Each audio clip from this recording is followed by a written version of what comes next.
May I request the next speaker today will be the very youthful and dynamic president of the ICAI, CA K. Raghu.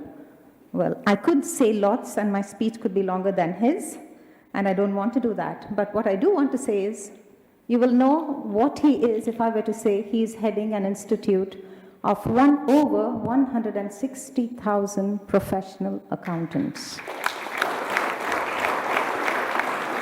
That is certainly no mean achievement.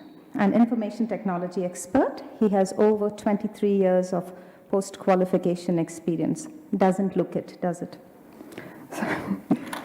He represents ICAI on the Board of Insurance Regulatory and Development Authority, better known as IRDA. He is the chairman of the XBRL India and the chairman of as the chairman of CMII, he launched ICAI Web TV and ICAI Connect, a membership revival campaign. He has represented ICAI at several international levels. Ladies and gentlemen, please welcome our president, CA K. Raghu.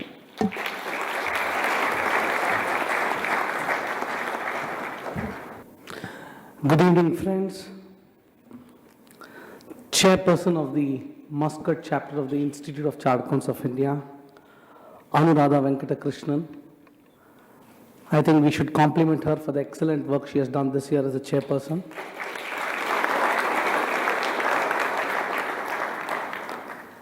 And I would like to compliment the entire team at Muscat for the kind of support they've extended to her. And I can confidently say that Muscat chapter has been one of the most active overseas chapter in the institute. His Excellency Abdullah Al-Salmi, Executive President, Capital Market Authority of Oman. We are very thankful to you, sir, for having accepted our invitation to be here. And we are very happy to know the proactive role being played by the Capital Market Authority of Oman for attracting investments into Oman. And I can only say that, yes, Oman is doing extremely well, and our professionals here in Oman are contributing a lot to the growth and development of this particular country.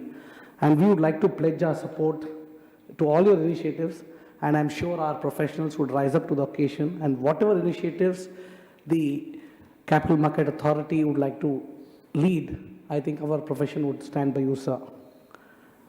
His Excellency J.S. Mukul is not there. He'll be joining us shortly. Mr. Anis Al-Lawati, Assistant Dean, College of Banking and Financial Studies. They've been supporting the Muscat chapter right from 2008. If Muscat chapter is doing so well, a lot of credit should go to the College of Banking and Financial Studies for the kind of support they've given. And we have a very exciting agenda in store for the Muscat chapter, and we require the support of the College of Banking and Financial Studies. Distinguished past chairman of the Muscat chapter, chairman of the Dubai chapter, Mr. Nandakumar, chairman of the Doha chapter present here, and all the past chairman of the Muscat chapter and distinguished invitees, ladies and gentlemen. It is indeed a great honor for me to stand before you as the 62nd president of the Institute of Chartered Accountants of India. Of course, it was a long journey for me from Moscow coming here to Muscat. And I took the flight yesterday evening at around 9 o'clock and landed here at about 12 o'clock. A long travel, the flight got delayed. But yes, whenever I get an invite to Muscat, I never say no, because Muscat is a beautiful country. And the kind of hospitality the Muscat office bearers extend to you would always feel you comfortable and happy to be here in Muscat. Having said this, since we have the presence of our honorable guests here, I would like to say that the Institute of Chartered Accountants of India is the second largest accounting body in the world. Today we have 240,000 chartered accountants in our fold, 10 lakh students. We operate through 147 branches in India. We have 23 foreign chapters and 5 regional offices. And our profession is growing fast. It's extremely popular in India. And I could say that, yes, the Institute of Chartered Accountants of India is playing a proactive role in encouraging more and more young students to get into the profession. We welcome His Excellency.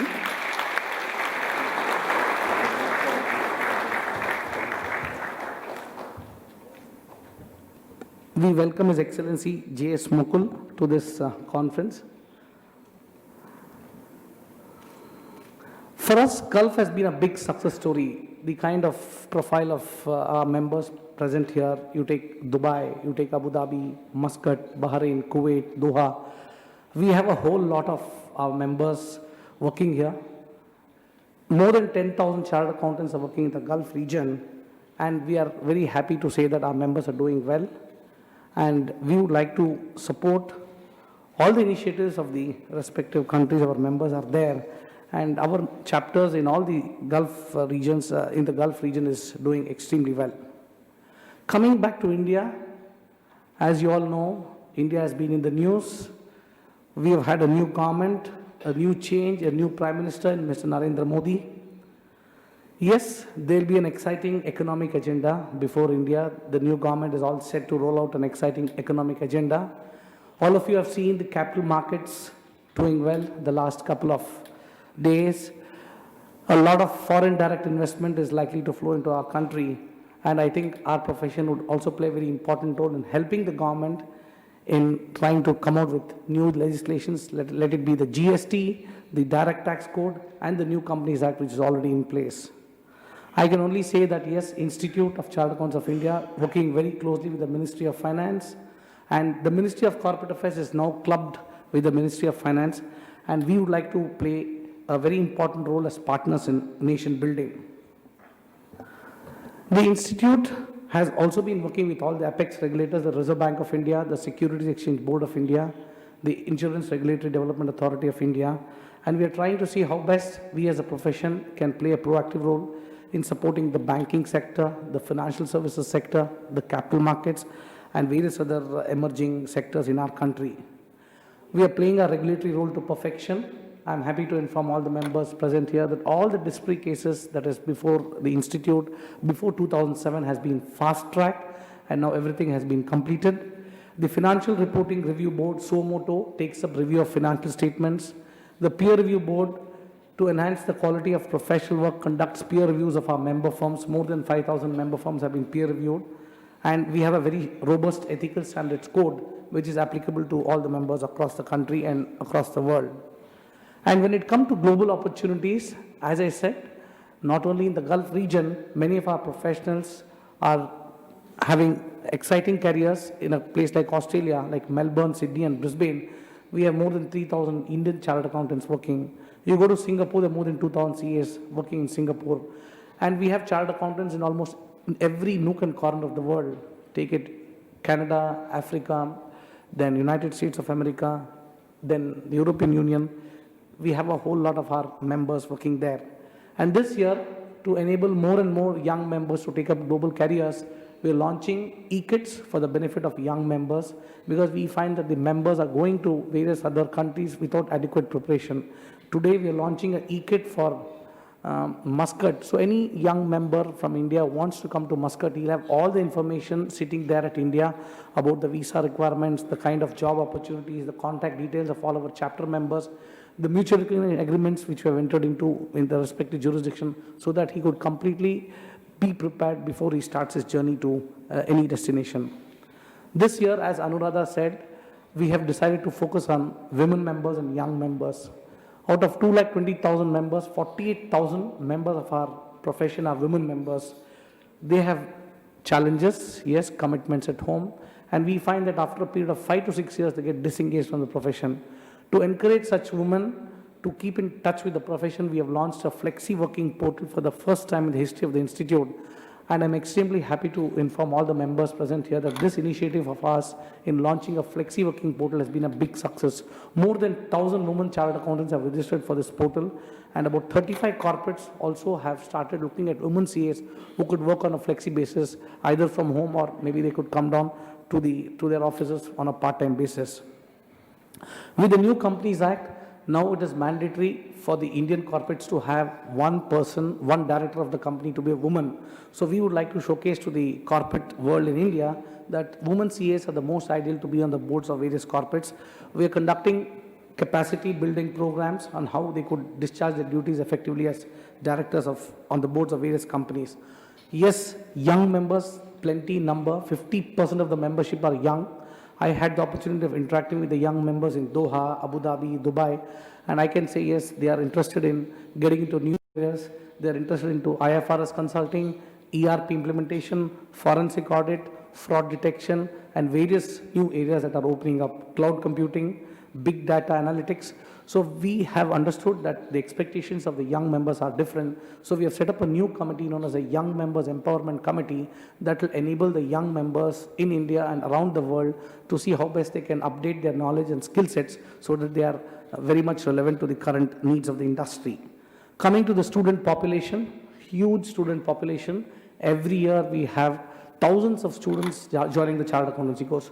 Two reasons why the CA course is popular in India is that there are plenty of job opportunities for Chartered Accountants today in India. You take the traditional sectors like the banking, financial services, manufacturing, lot of opportunities. The average pay package for an Indian CA is 7.5 lakhs. And in the campus, which we conducted in 15 locations a few months back, I can say that more than 50% of the CAs were placed in the campus interviews and they were given very attractive pay packages.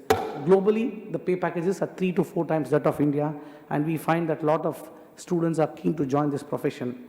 To enable the students to pursue their courses, we have had exciting plans for them. This year, we took an ambitious target of setting up 100 reading halls across the country, and I'm extremely happy to inform the members in the last 10 months, we have set up 70 reading halls across nook and corner of the country.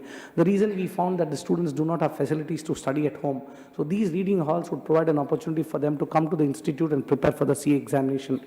We're also planning to set up high-tech labs to provide high-end technology training for them so that they could work in an ERP environment, in a cloud computing environment, in a CBS environment. Today, the entire banking industry in India is under CBS. So we thought it is essential for us to provide high-end technology training. So we're planning to set up 50 high-tech labs. On the July 1st, we are launching a cloud campus. The entire 10 lakh students will be connected on the cloud. It will be a virtual campus where all the e-learning courses, the webcasts, the audio lectures, video lectures, study materials will be available online to the students. There will be online mentoring. There will be an e-diary. There will be an articleship training portal. Everything weaved together, and students can just come to the cloud and whatever they would like to do related to the institute, they could at a click of a button download information, download their admit cards, and even submit their examination forms online. This is what we are planning for the student community.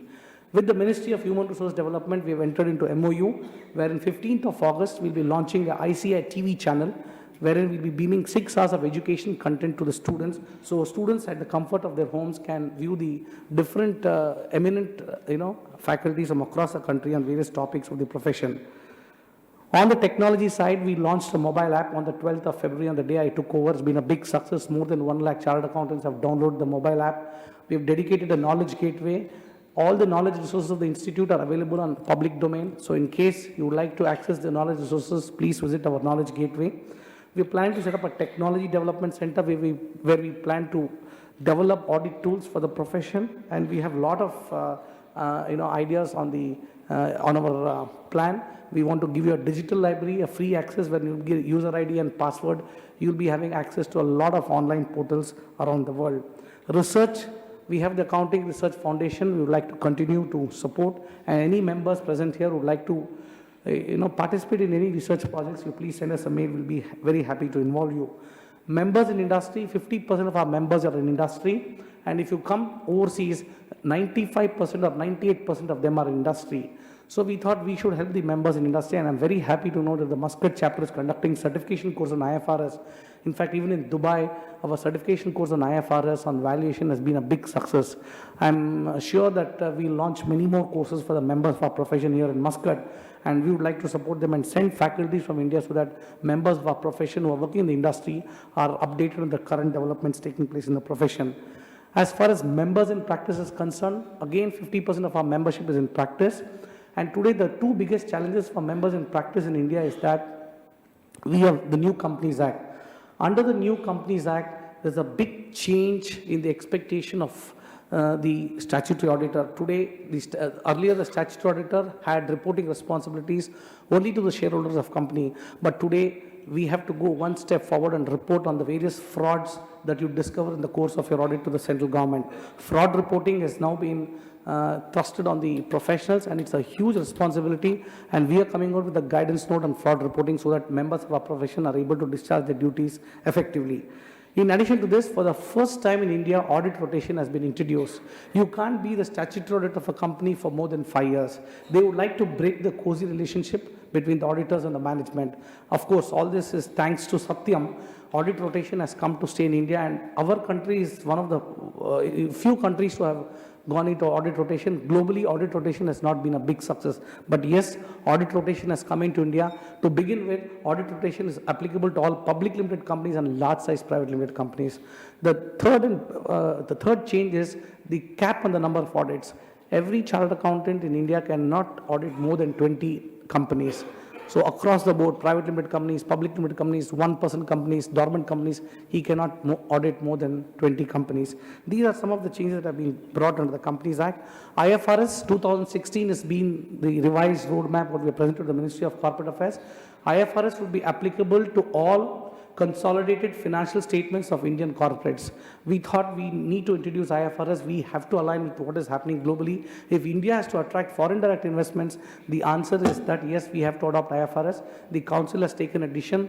All our Ind AS is the Indian avatar of IFRS, is completely ready, and we have rolled out certification courses across the country. More than 100 certification courses have been completed, and I'm sure we are ready to get into the IFRS regime. On the infrastructure front, we are going on a massive expansion today. Out of 147 branches, 80 of our branches have their own branch buildings. We are planning to come up with new centers of excellence also. Finally, friends, on the Chartered Accountant Benevolent Fund, we have a plan to increase the corpus of the CA Benevolent Fund, because this is somewhere spouses of our members in distress, when they come to the institute, ask us for support, we are unable to support them for a long time. So I have made a request to Anuradha that yes, we need to raise money from Muscat also for the members in distress. And here, I think members should come forward and contribute to the CA Chartered Accountants Benevolent Fund. And towards this, Mr. Mohandas Pai, one of the former director of Infosys, contributed a sum of rupees 1 crore, has committed to contribute a sum of rupees 1 crore towards the CA Benevolent Fund. And whenever we come across, requests from spouses of our members, we are very proactive. We would like to support them. And towards this, I request your contribution. Finally, friends, your participation is very important. Your involvement is very important. Yes, all of you have been extremely successful. You have come from India, come here to Muscat. You are taking up attractive, careers. But yes, there is some responsibility for you towards discharging some time of yours to the institute. You can write an article to the journal. You could be a peer reviewer. You could be a technical reviewer. You could be a part of the examination system. There's so many ways you can be you can associate with the institute. And for those of the members who plan to come back to India, one big question that is before all the overseas members is that, Mr. Raghu, fine, I've been in Muscat for 10 years. I would like to relocate to India. What is there for me in India? I can only say that yes, there are plenty of opportunities for all of you in India. India is not a country where the members of a profession are only into audit and taxation. Today, members of our profession are into a lot of new areas. Our profession has moved into an era of specialization. Like in the medical profession, you find chartered accountants are specializing in a lot of new areas. So there's a lot of opportunities for you. So in case you would like to come back, I'm sure you'll have a lot of opportunities for all of you. I can wish the conference all success, and I'm sure all the delegates present here would be immensely benefited by the deliberations that would take place here. I wish Anuradha all the best, and I'm sure she'll be able to steer the activities of the Muscat chapter to greater heights. And I wish the incoming team all the best. I'm given to understand the next few days we'll have a new team, a new agenda for the Muscat chapter, and I can assure you all the Muscat members here as the president of the institute, I'm available to you 24/7.